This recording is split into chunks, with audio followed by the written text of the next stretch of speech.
Friends आजकल भिडियोते আমরা দেখব যে ফেসবুক আইডি কিভাবে লগ আউট করতে হয়। যদি আপনিও আপনার ফেসবুক আইডিকে অন্য কারো ফোনে বা নিজের ফোন থেকে লগ আউট করতে চাইছেন যাতে সেই আইডিকে কেউ লগইন করতে না পারে, তাহলে এই ভিডিওটি দেখে আপনি সঠিক নিয়মে কিভাবে ফেসবুক আইডিকে লগ আউট করতে হয় তাই জানতে পারবেন। তার জন্য ভিডিওটি সম্পূর্ণ দেখুন। যদি ভিডিওটি ভালো লাগে একটি লাইক করে দেবেন। আপনাদের এক লাইকই আমাদের মোটিভেট করে পরবর্তী ভিডিও বানাতে, এবং এই ভিডিওটিকে আপনাদের বন্ধুদের সাথে শেয়ার করে দেবেন যাতে তারাও জানতে পারে কিভাবে সঠিক নিয়মে ফেসবুক আইডিকে লগ আউট করতে হয়। এখন ফেসবুক আইডি লগ আউট করার জন্য সবার প্রথমে আপনি ফেসবুক অ্যাপ্লিকেশনকে ওপেন করে নেবেন। ফেসবুককে ওপেন করার পর এখন এখানে ডান দিকে আপনি 3 লাইন দেখতে পাবেন, তার উপরে ক্লিক করবেন। এখন নিচে আসুন, নিচে দেখতে পাবেন লগ আউট। এখান থেকে আপনি লগ আউটে ক্লিক করে দেবেন, তারপর এখান থেকে নট নাওয়ে ক্লিক করবেন।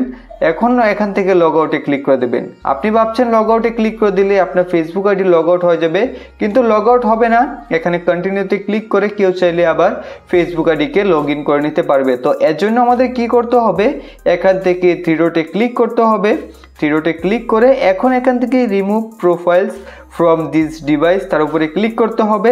এখন এখান থেকে রিমুভে ক্লিক করে তারপর এখান থেকে আমাদের রিমুভে ক্লিক করে দিতে হবে।